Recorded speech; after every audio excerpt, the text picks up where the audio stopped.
A courtroom is a theatre where lives are rewritten. For Kendra Palmer, it was the stage for her execution. Her millionaire husband, Graham, a man who could buy influence as easily as he bought a new sports car, sat across from her. He wasn't just trying to divorce her. He was trying to erase her. And his ultimate weapon wasn't his high-powered lawyer or his endless fortune. It was the woman sitting behind him, his mistress, Bianca Reed, poised to take Kendra's place. The deck was stacked, the game was rigged, and Kendra was about to lose the only thing that mattered, her son. But in the cold, impartial world of family law, sometimes the most devastating weapon isn't a lie, but a single simple question. The air in Family Court Department 12 was thick with the ghosts of broken promises. It was a sterile, impersonal room of polished mahogany and beige walls designed to leach the emotion out of human tragedy. Yet for Kendra, Ken Palmer, the room felt electric, with a current of pure, undiluted hatred flowing from the man she had once loved. Graham Palmer sat at the opposing table, a portrait of effortless power. His suit was a custom-tailored Tom Ford, a whisper of charcoal grey that probably cost more than the car Ken now drove. His watch, a Patek Philippe, caught the fluorescent light as he gestured a subtle glint of obscene wealth. He wasn't just a man. He was an institution, the founder of Apex Equity Partners, a firm that devoured smaller companies with the casual rapacity of a shark. And now he was trying to devour her. His lawyer, Franklin Davies, was a perfect reflection of his client. Silver-haired, with a voice as smooth and cold as river stones, he exuded an aura of expensive, inevitable victory. They were a matched set. Power and its enabler. Behind them, in the first row of the gallery, sat Bianca Reed. Bianca was the living embodiment of Graham's betrayal. 26 years old, with hair the color of spun gold, and a figure honed by personal trainers, and a life of leisure, she was the upgrade Graham had chosen. She wore a cream-colored Chanel dress, the picture of serene elegance. She met Ken's gaze across the courtroom and offered a small, pitying smile. It was a calculated gesture designed to say, "Look at you. You've lost. I am the future."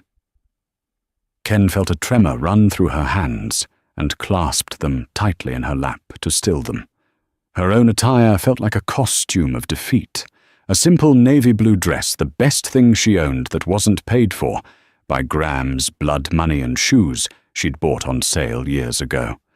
Her lawyer, Anya Sharma, was a stark contrast to Davies. Young, sharp-eyed, and radiating a fierce intelligence, Anya worked for a firm that took on cases based on merit, not retainer size.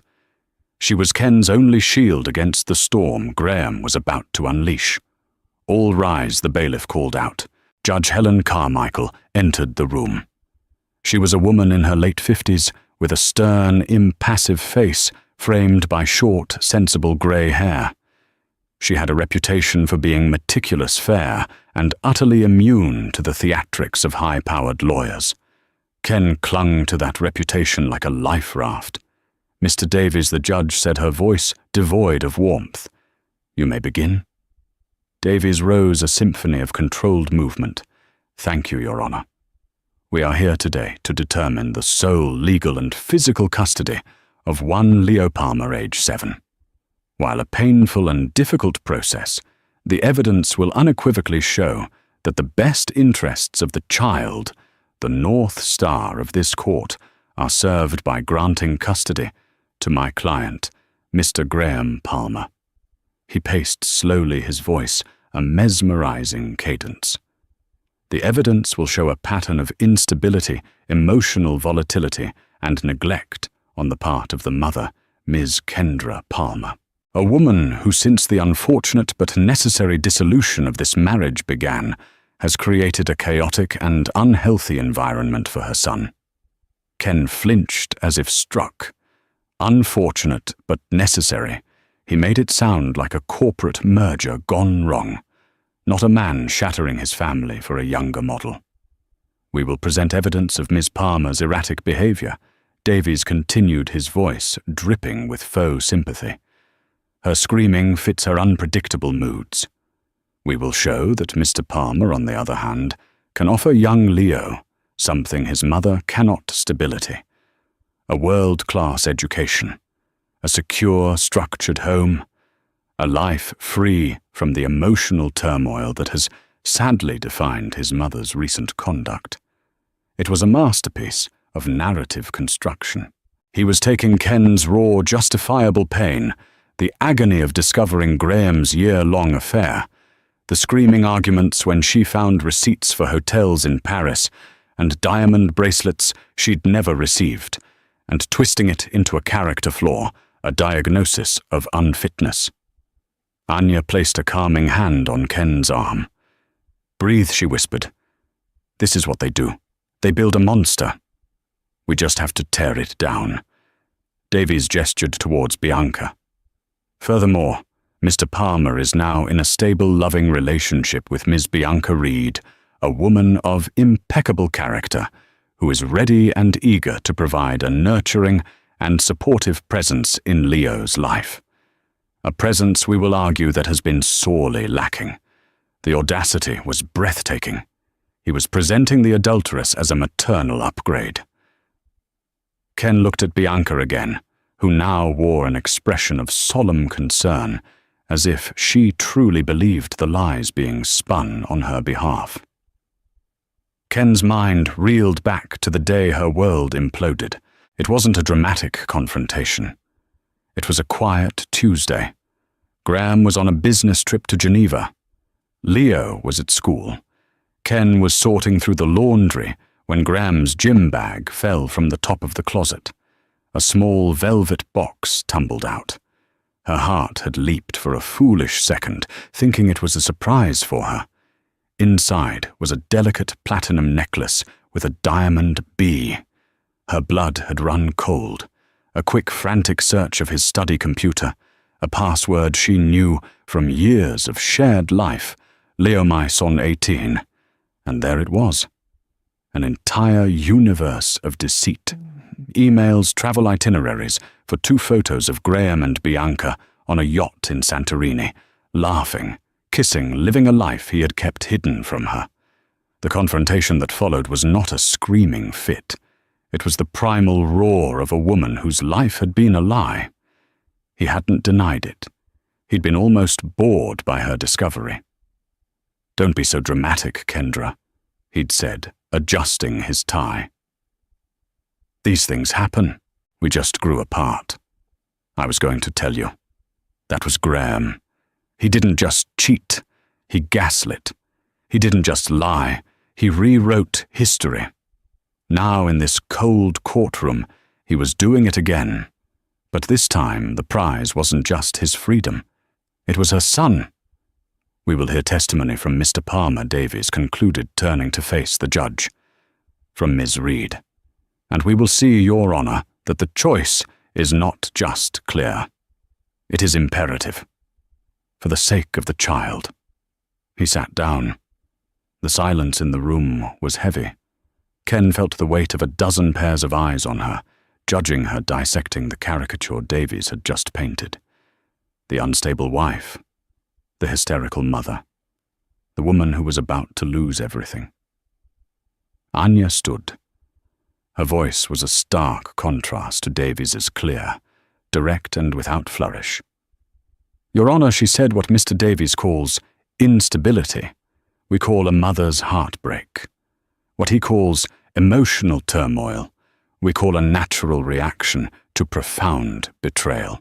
And what he calls the best interest of the child, we call a father's attempt to use his wealth and power to punish his wife for a divorce he initiated with his own infidelity. The evidence will show that Kendra Palmer is and has always been a dedicated, loving, and supremely capable mother. She is the parent who has attended every doctor's appointment, every parent-teacher conference, and every school play. She is the one who knows her son's fears, his dreams and his needs. We believe that by the end of this hearing, this court will see through the polished facade of Graham Palmer and recognize that the true stability in Leo's life resides with his mother. Anya's words were a small balm on Ken's raw nerves. But as she looked at Graham, who was whispering something to Davies with a confident smirk, she knew this was just the opening salvo.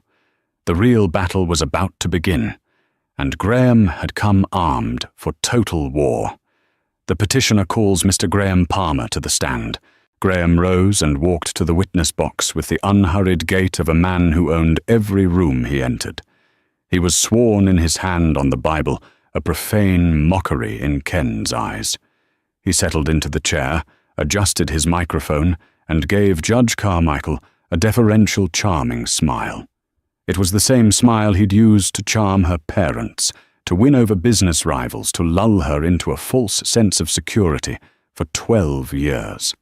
Davies began his direct examination, his questions, softballs lobbed for Graham to hit out of the park. Mr. Palmer, could you describe your relationship with your son? Leo is my world. Graham said, his voice resonating with carefully rehearsed sincerity. He's a bright, wonderful boy. I want nothing but the best for him. That's why we're here. And what do you believe is best for him? Stability, Graham said, repeating the theme. A calm, predictable environment where he can thrive. Unfortunately, that hasn't been possible lately. Why not? Davies prompted. His mother, Ken, she's been going through a difficult time, Graham said, his brow furrowed with feigned concern. Her moods are unpredictable. 1 minute she's fine, the next she's screaming, throwing things. Leo has seen it. He gets scared. He hides in his room. It's no environment for a child. Ken's knuckles were white where she gripped her pen. He was talking about the night she'd discovered a credit card bill for a $12,000 Cartier bracelet. She hadn't thrown things. She had thrown the bill onto his desk and screamed, "Who is she, Graham? Who is she?" He had watched her, his face a mask of cold indifference, before telling her to lower her voice so she wouldn't upset the boy. Can you give the court a specific example of this instability? Davies asked. Of course, Graham said, leaning forward. Just last month I arrived to pick Leo up for my scheduled weekend. Ken hadn't packed his bag. When I pointed this out, she flew into a rage, accusing me of all sorts of things. She refused to let me take him. Leo was crying. I had to leave without him to de-escalate the situation. I have a recording of the encounter. Davies nodded to the clerk, and a tinny, distorted audio file began to play. It was Ken's voice, high-pitched with distress. You can't just waltz in here whenever you please. Graham, the agreement says 6 p.m. It's 4:30. Leo has a play date with his friend Noah. You do this on purpose to disrupt his life. Then Graham's voice, calm and reasonable. Kendra, please, let's not do this in front of him. I just wanted a little extra time. There's no need for hysterics. The audio cut off. Davies let the silence hang in the air. The recording was a perfect manipulation. Graham had shown up early, knowing it would cause a conflict, and had started recording only when Ken was already upset. He had edited out his own provocations, his condescending tone, leaving only her frantic reaction. Anya was already writing furiously on her notepad. Provocation, edited recording, time-stamped texts to prove playdate. Davies wasn't finished. He projected a photo onto the screen. It showed the kitchen in their former home, a pot of what looked like burnt pasta on the stove, a wine bottle, and a half-empty glass on the counter. Mr. Palmer, do you recognize this scene? Yes, Graham sighed. I came home from a business dinner one evening to find this. Ken was asleep on the sofa. Leo was in his room, said he hadn't had dinner. The smoke alarm had been disabled. I was terrified something worse could have happened. This lie was even more insidious. Ken remembered that night perfectly. She had a terrible migraine. She'd made pasta for Leo, and in her pained haze had forgotten the pot on the stove for a minute too long. She hadn't been drinking. The wine bottle was from a dinner party 2 nights prior.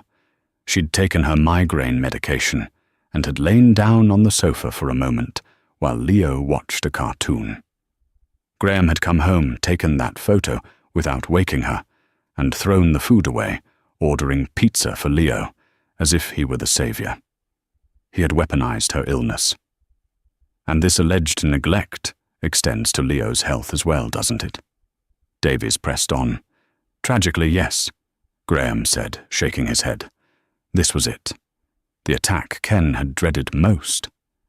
Leo has a severe nut allergy, Graham explained to the court. Anaphylactic. He requires constant vigilance. A few months ago, Ken sent a cupcake to school for another child's birthday. She assured the teacher it was nut-free. It wasn't. There was cross-contamination from her baking supplies. Leo had a reaction. A mild one, thank God, because the teacher was alert. But he had to be given an EpiPen and taken to the hospital. I have the school nurse's report here. He produced the document. Every word of it was true, and that's what made it so devastating. It had been an accident, a horrible, terrifying mistake that had given Ken nightmares for weeks. She'd bought new flour, a new sifter, everything, but a trace must have remained in a reused baking tin. It was the kind of mistake that could happen to any parent, but in Graham's telling, it was proof of her unfitness. Davies drove the point home. So his mother, the person entrusted with his care, sent him to school with a food that could have killed him. Yes, Graham said the single word, an indictment. When it was Anya's turn to cross-examine, she approached the stand with a calm, measured pace. Mr. Palmer, she began, her voice even.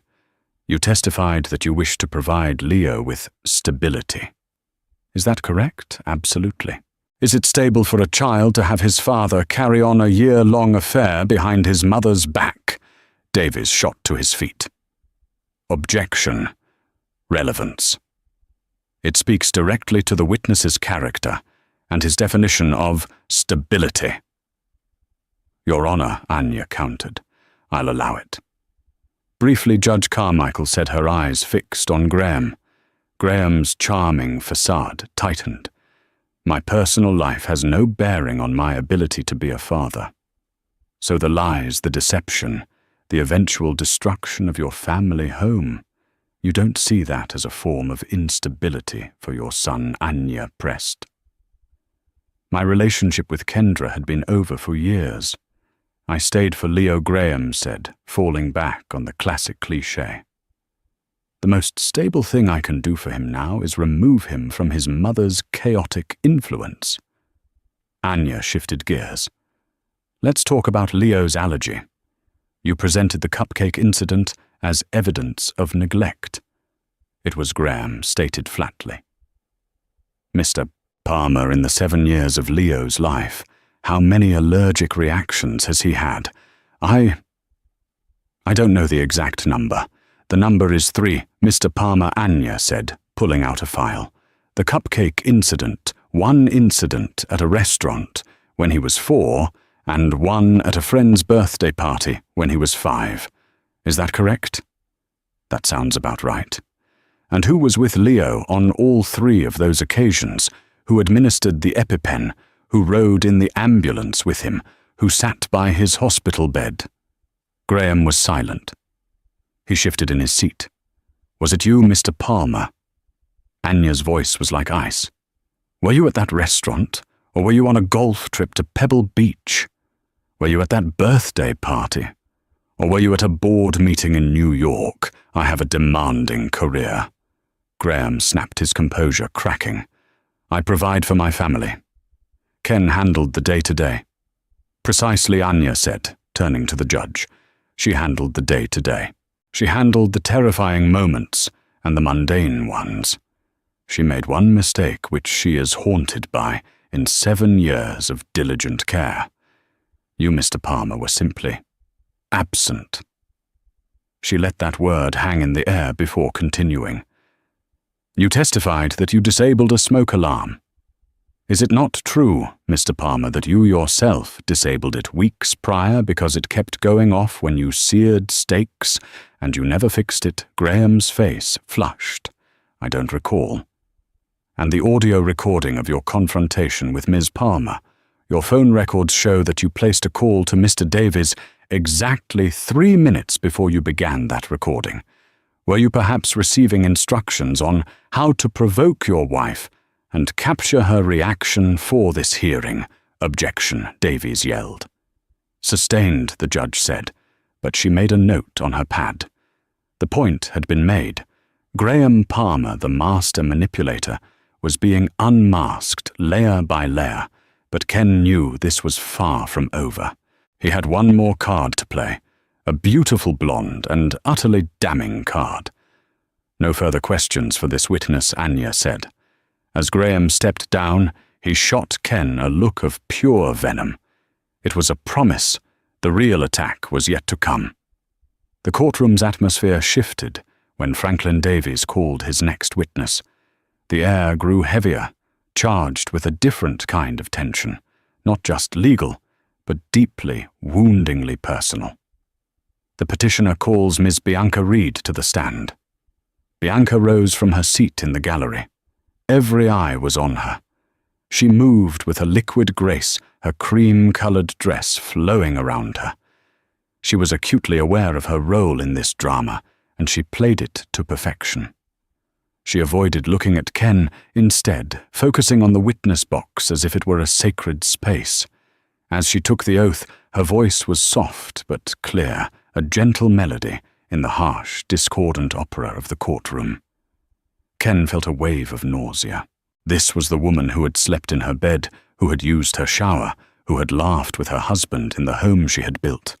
And now she was here to testify that she could be a better mother to Ken's son. The humiliation was a physical thing, a hot poker twisting in her gut. Davies approached his witness with the reverence of a priest. Ms. Reed, thank you for being here. Could you please state your relationship to Mr. Graham Palmer? Graham and I are in a committed, loving relationship, Bianca said, directing a warm, brief smile at Graham. We plan to be married as soon as his divorce is finalized.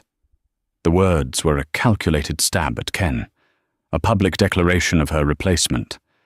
And you've had the opportunity to spend time with his son, Leo? Yes, many times, Bianca said, her tone becoming even softer, infused with a maternal warmth that sounded unnervingly genuine. He's a wonderful sweet boy, so bright and funny. How would you describe Leo's interactions with his father? Oh, he adores Graham. Bianca gushed. His whole face lights up when Graham walks into a room. Graham is so patient with him, so engaged. They build these incredible Lego creations, and Graham explains the engineering principles to him. It's beautiful to watch. Ken gripped the edge of her table. Graham hadn't built Legos with Leo in years. He'd buy the most expensive sets, open the box, and then get a work call, leaving Ken or Leo to finish it alone. The man Bianca was describing was a fantasy, a carefully constructed character for the court's benefit. And how does Leo seem when he is with you? Davies prompted. He was a little shy at first, naturally, Bianca said, a picture of understanding. But he's warmed up to me. We read stories. I've been teaching him a little French. He's very quick, I think. I think he craves a calm, gentle energy in his life. The implication was clear, the calm, gentle energy that Ken, the hysterical mother, could not provide.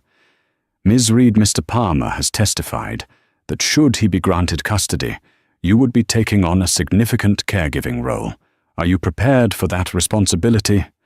Completely, Bianca said, her voice firm with conviction. I want nothing more. To be a mother has always been my dream. I would dedicate myself entirely to Leo's well-being.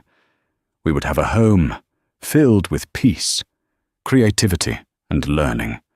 I've already been researching the best tutors, the best summer camps. Graham and I want to give him a world of security and opportunity. She was flawless, articulate, poised, and full of loving promises.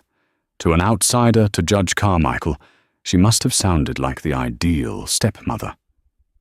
Ken watched the judge's face, but it remained an unreadable mask of neutrality. "And you are aware of Leo's severe nut allergy?" Davies asked. "Yes, of course," Bianca said, her expression turning serious. "It's something Graham and I have discussed at length. His safety would be my absolute #1 priority. I've taken online courses in allergy management, and I've memorized the protocol for using an EpiPen. I would ensure our home is a completely safe, nut-free sanctuary. Every label would be checked, every meal prepared with the utmost care." It was the perfect answer. Textbook. Rehearsed. Ken could almost hear Graham coaching her, drilling the words into her head over a glass of expensive wine in their pristine, minimalist apartment. Davies smiled, satisfied. "Thank you, Miss Reed." No further questions. He returned to his seat, giving Graham a subtle, triumphant nod. They believed they had sealed the deal. They had presented the perfect alternative, the calm, wealthy, prepared new mother ready to step in where the old, broken one had failed. Now it was Anya's turn.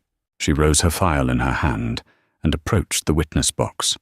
She didn't radiate hostility, but a quiet, intense curiosity. "Good morning, Miss Reed," Anya began. "You have a background in art history, is that correct?" "Yes. I have a master's degree from Sotheby's Institute," Bianca answered, a touch of pride in her voice. "An impressive achievement. And what do you do for a living now?" I am not currently employed," Bianca said, a slight hesitation. "I'm focusing on building a home with Graham. So for the past year and a half, since your relationship with Mr. Palmer began, you have not worked." "That's correct. Mr. Palmer provides for you financially. Your apartment, your car, your expenses." "Graham is very generous," Bianca said stiffly. "I'm sure he is," Anya said, letting the words hang for a moment. "Ms. Reed, you testified that Leo adores his father. You mentioned they build Legos together." "Yes, they do. Are you familiar with the Lego Starry Night set? It's based on the Van Gogh painting. Given your art history background, it seems like something you'd appreciate." "It's a lovely set," Bianca agreed, looking slightly confused. "It is. Leo received it for his birthday last year. Did you and Graham build it with him?" I believe we were traveling then," Bianca hedged. "But Graham makes sure Leo has all the best things. So you didn't see my client, Kendra Palmer, spend 3 consecutive evenings on the floor with her son, patiently helping him sort through the 2-3-16 pieces, explaining how the artist's brushstrokes were being recreated in plastic bricks. Objection assumes facts, not in evidence," Davies said, sounding bored. "I'll rephrase," Anya said smoothly. "Let's move on. You mentioned reading with Leo. What's his favorite book series right now?" Bianca smiled, relieved to be on firmer ground. "He loves the Magic Tree House books. We're reading one about ancient Egypt. That's wonderful." "And who is his best friend at school?" Noah Bianca answered promptly. Another point for her. Graham had clearly prepped her with a cheat sheet of Leo's basic information. "Correct," Anya said. "And what is Noah's last name?" Bianca's smile faltered. I don't recall at the moment. It's Goldberg. His mother, Sarah. Goldberg is one of Miss Palmer's closest friends. Have you ever met her?" "No. Have you ever arranged a playdate for Leo and Noah? Number Kendra usually handles that." "I see." Anya paused, letting the silence magnify the admission. "Let's turn to the more serious matter of Leo's allergy. You said you've taken courses and memorized protocols. That's very responsible. I take it very seriously, Bianca affirmed, regaining her confidence. Good. So you know what anaphylaxis looks like, the difficulty breathing, the swelling, the hives. Yes, of course, and you know what to do. You call 911, you administer the epinephrine auto-injector. You stay with the child. Yes, exactly. But as any parent of a child with a severe allergy knows, Ms. Reed, the key is not just knowing how to react to a full-blown crisis. It's about recognizing the very first subtle signs of a reaction to prevent it from getting to that stage. It's about vigilance. I understand that Bianca said, her posture stiffening. So tell me, Anya, said her voice, dropping, slightly becoming more focused, more intimate. What are the specific ingredients in the sun butter that Leo prefers? The brand my client has to special order, because it's the only one manufactured in a dedicated nut-free facility that doesn't have the gritty texture he dislikes. Bianca blinked. I'm not sure of the brand name. But I would, of course, only buy products that are certified nut-free. Of course, Anya echoed, her tone flat. And when Leo eats something he's unsure about, he has a tell, a small, almost imperceptible habit he does with his tongue.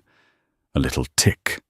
A parent who has watched him like a hawk for 7 years would know it instantly. Can you describe it for the court? Bianca was now staring at Anya like a deer in the headlights. Her carefully constructed facade was beginning to crack. I haven't noticed anything like that. Graham was leaning forward, whispering urgently to Davis. Ken held her breath. Anya was peeling back the layers, moving past the rehearsed script and into the real, messy, detailed world of actually knowing a child. She was showing the court the vast, unbridgeable chasm between a textbook and a mother's heart. Anya took a step closer to the witness box. She wasn't finished yet. The trap was set. Now it was time for it to be sprung, but it wouldn't be Anya who would deliver the final blow. From the bench, Judge Carmichael leaned forward, her pen poised. She had been watching, listening, and had a question of her own. Judge Carmichael adjusted the small microphone in front of her. The quiet click silenced the rustling papers and whispered conferences in the courtroom. All attention snapped to the bench. The judge had a reputation for letting the lawyers run their course, intervening only when necessary. Her direct involvement signaled a turning point. She looked down at Bianca Reed, her expression as neutral as carved stone, but her eyes held a penetrating intensity. Ms. Reed, the judge, began, her voice calm and authoritative, cutting through the tension. I have just one question for you, and I'd like you to be very specific in your answer. Please do not generalize. Bianca sat up straighter, a nervous energy now radiating from her. She glanced at Graham, but he could offer no help. This was unscripted. You have testified at length, Judge Carmichael continued, about your preparedness to care for Leo, particularly in regards to his life-threatening allergy. You have described the catastrophic late-stage symptoms of anaphylaxis. I want to talk about the beginning. The judge paused, letting the weight of her preamble settle. Miss Reed, my question is this. Can you please describe in precise detail the appearance of the rash that manifests on Leo's skin during his initial, mild allergic reaction to accidental cross-contamination? I am not referring to the large, obvious hives of a major reaction. I am referring to the very first telltale sign a diligent primary caregiver watching closely would notice. The silence that followed was absolute. It was a silence so profound that Ken could hear the frantic thumping of her own heart. It was a brilliant question. It wasn't about love or wealth or promises. It was about knowledge, the kind of knowledge that cannot be memorized from a website or a pamphlet. The kind of knowledge that is earned through sleepless nights, through panicked examinations, under a nightlight, through the visceral, all-consuming terror and intimacy of motherhood. Bianca Reed froze. Her perfectly made-up face went blank. The color drained from her cheeks, leaving 2 spots of rosy blush standing out in stark relief.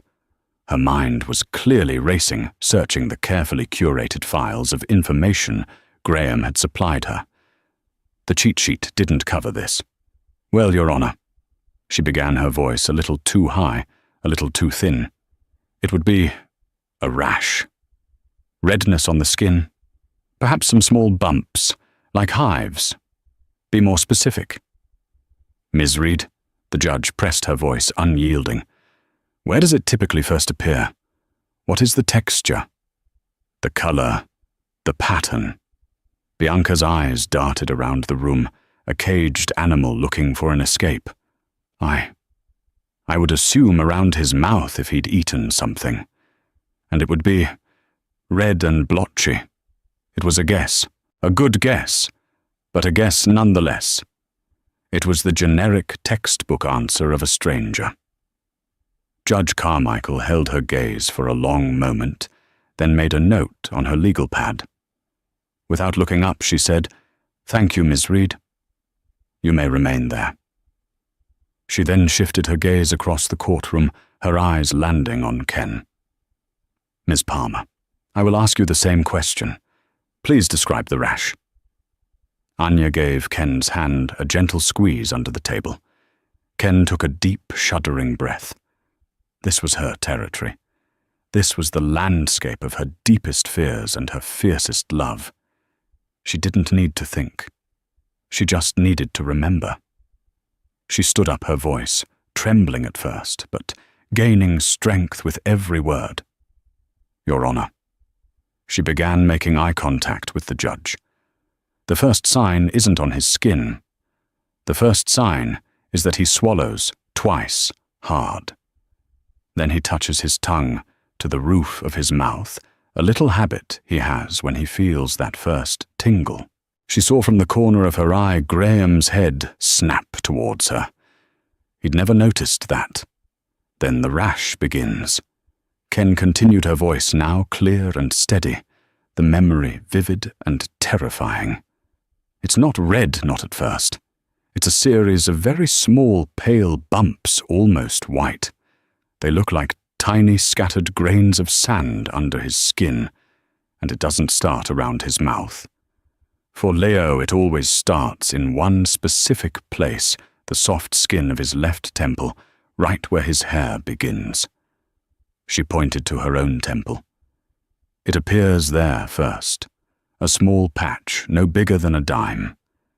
Then, if the reaction is progressing, a faint pinkness will start to creep into the skin between the bumps. At the same time, his right eyelid, always the right one first, will get a tiny bit puffy. Not swollen shut, just heavier. It's a look I know better than I know my own face in the mirror." As she spoke, the sterile courtroom dissolved. She was no longer a petitioner in a lawsuit. She was a mother. Her love, her terror, her intimate, all-encompassing knowledge of her child filled the space so palpable it was almost a physical force. She wasn't performing. She was testifying from the heart of her lived experience. Only after that, she finished, her voice thick with emotion, do the red, blotchy hives appear elsewhere. But if you catch it at the pale bump stage on his temple, you can often manage it with a dose of Benadryl and avoid the EpiPen, the ambulance, the hospital. You can avoid the trauma. She sat down, her body trembling with the adrenaline of reliving those moments. The courtroom was utterly still. In that one detailed, heartfelt answer, Ken had demonstrated more about her fitness as a parent than 1,000 pages of legal documents ever could. She had proven that she wasn't just a caregiver. She was Leo's expert, his guardian, the archivist of his every vulnerability. Bianca Reed looked as if she had been slapped. The color had not returned to her face. She looked at Graham, her expression a mixture of humiliation and dawning horror, as if seeing for the first time the sheer depth of the life she was trying to usurp. She was an amateur trying to play a professional's game, and she had just been devastatingly outclassed. Graham's face was a mask of cold fury. His perfect plan, his carefully constructed narrative, had been obliterated, not by a legal argument, but by a mother's truth. The mistress he had brought to court to seal his victory had instead become the instrument of his humiliation. Judge Carmichael looked from Ken to Bianca, and then to Graham. She picked up a pen and made another longer note on her pad. The air crackled. Everyone in the room knew the tide had just irrevocably turned, but Graham Palmer was not a man who accepted defeat. Ken saw the look he gave Franklin Davies, a sharp, angry glare. It wasn't over. He had an ace up his sleeve. A final, cruel twist of the knife, designed not just to win but to utterly destroy her. The momentum in the courtroom had shifted so dramatically, it was almost a physical force. Anya Sharma sat beside Ken, a small, triumphant smile on her face. They had done it. They had exposed the hollowness of Graham's case. Ken allowed herself a fragile flicker of hope, the first she had felt in months. But the look on Graham's face snuffed it out like a candle in a gale. This wasn't the expression of a man who had lost. It was the expression of a man whose fury had just been ignited. He leaned over and spoke to Franklin Davies in a low, vicious hiss. Davies, who had looked momentarily shaken, straightened his tie, his professional composure snapping back into place. The shark had smelled blood, and it wasn't Graham's. "Your Honor," Davies said, rising to his feet with renewed purpose. While the petitioner acknowledges Ms. Palmer's detailed familiarity with her son's condition, the core issue of stability remains. And that Your Honor is not just emotional, it is financial. Judge Carmichael raised an eyebrow. "Get to the point, Mr. Davies. The petitioner would like to present one final piece of evidence, which we believe speaks volumes about Miss Palmer's character, her motivations, and her profound financial instability." He walked to the clerk and handed over a sheaf of documents. They were distributed to the judge and to Anya.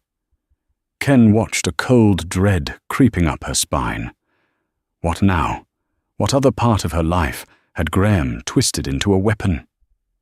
Anya scanned the first page, and her face went rigid. She pushed the document in front of Ken. It was a bank statement from a private account at a small boutique bank Ken had never heard of, Sterling Trust and Fiduciary.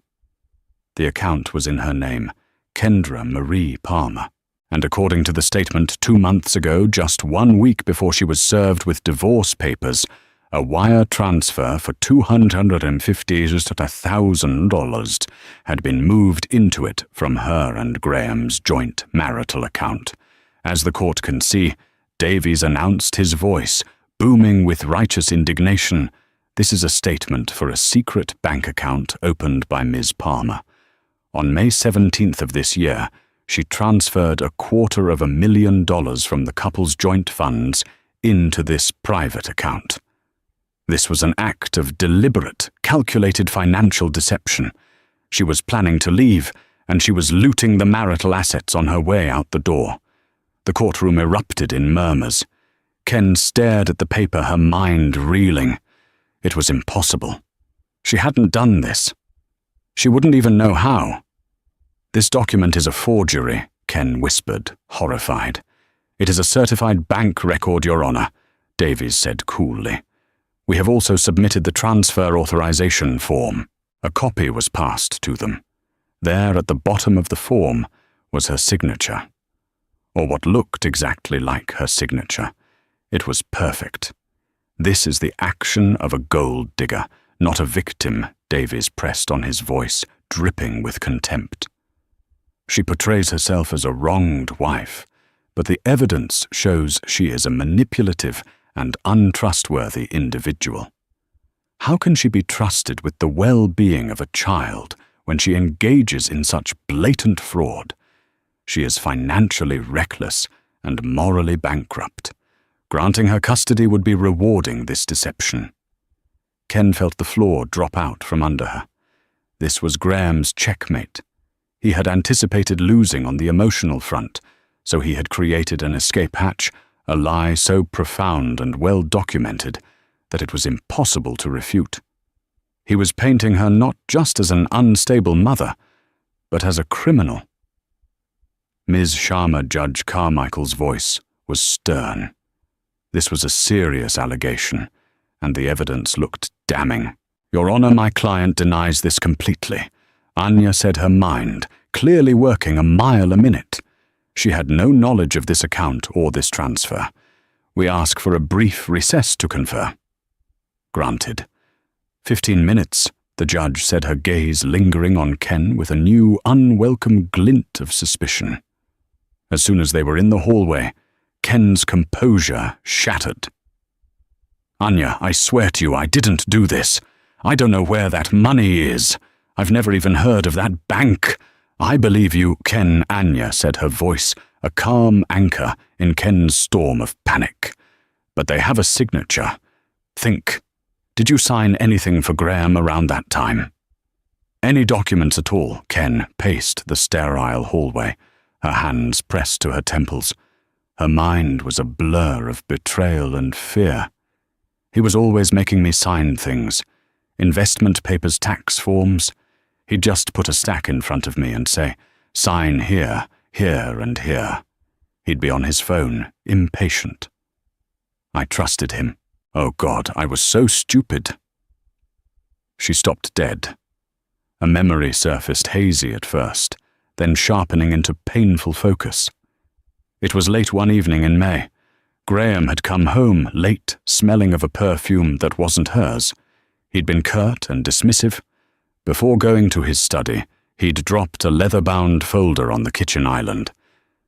Need you to sign these, he'd said without looking at her. It's for the Delaware property refinance. Has to be couriered by morning. She'd been tired and heartsick. She'd flipped through the pages, dense legalese numbers, property deeds. She'd signed where the yellow sticky tabs told her to. He must have slipped the transfer form into that stack, a single, treacherous page hidden among dozens of legitimate ones. He slipped it into a pile of property documents. She told Anya, the words choking her. But how do we prove it? It's my signature against a bank record. They were trapped. Graham's lie was perfect. He had used her trust, her own hand, to condemn her. She was going to lose Leo, and she would be branded a thief in the process. As Ken leaned against the wall, utterly defeated, Anya's phone buzzed with an incoming text from an unknown number. Anya glanced at it, her brow furrowing. The text read, I need to talk to you. About Graham. It's important. BR. Anya's eyes widened. BR. Bianca Reed. What is it? Ken asked, seeing the look on her lawyer's face. It's Bianca. Anya said, a note of disbelief in her voice. She wants to talk. Now. Anya quickly typed a reply, directing her to a small, empty conference room at the end of the hall. A minute later, Bianca slipped into the room, looking pale and shaken. She had shed the poise and confidence she'd worn on the witness stand. Now she just looked scared. Why are you doing this? Ken asked, her voice raw. Bianca wouldn't meet her eyes. She looked at Anya. What he just did in there. With the bank account. I didn't know he was going to do that. He told me it was his insurance policy. What do you know about it? Anya asked, her tone all business. Bianca wrung her hands. I don't know everything, but I know he was bragging. A few weeks ago, he was on the phone with his financial guy, a man named Peter Lynch. Graham was laughing. He said something like, Ken will never see it coming. The signature is a perfect match. Even if she gets a good lawyer, the paper trail will bury her. He called it severance pay. she'd never get to spend. This was it. A crack in the fortress. Why are you telling us this? Anya pressed her gaze sharp. Bianca finally looked at Ken, her eyes shimmering with unshed tears. Because the way he looked when your answer about the rash destroyed him. It wasn't just anger. It was inhuman. I realized he isn't just trying to win, he's trying to annihilate you. And he used me to do it. He made me look like a fool. I see now that if he's willing to do that to the mother of his child, what would he do to me when he gets tired of me? It wasn't an act of conscience. It was an act of self-preservation.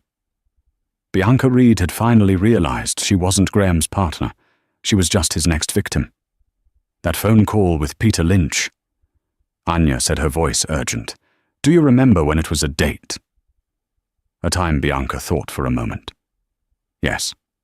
It was a Tuesday night, June 24th, around 8 p.m. We were at his apartment. I remember because my favorite show was on, and he was being so loud on the phone, I had to leave the room. Anya's fingers flew across her phone's keyboard. June 24th. Peter Lynch. She looked up, a glint of steel in her eyes. It might not be enough to prove it today, but it's enough to blow his case wide open. The bailiff called from the end of the hall. Recess is over. Stay here, Anya told Bianca. Then she turned to Ken. Don't say a word. Let me handle this. The war isn't over yet. They walked back into the courtroom. Ken's despair had been replaced by a new, ferocious hope. Graham Palmer thought he had built the perfect trap. He just never imagined the bait would be the one to help her escape.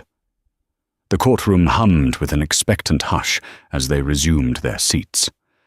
Graham Palmer wore the smug look of a man who had already won.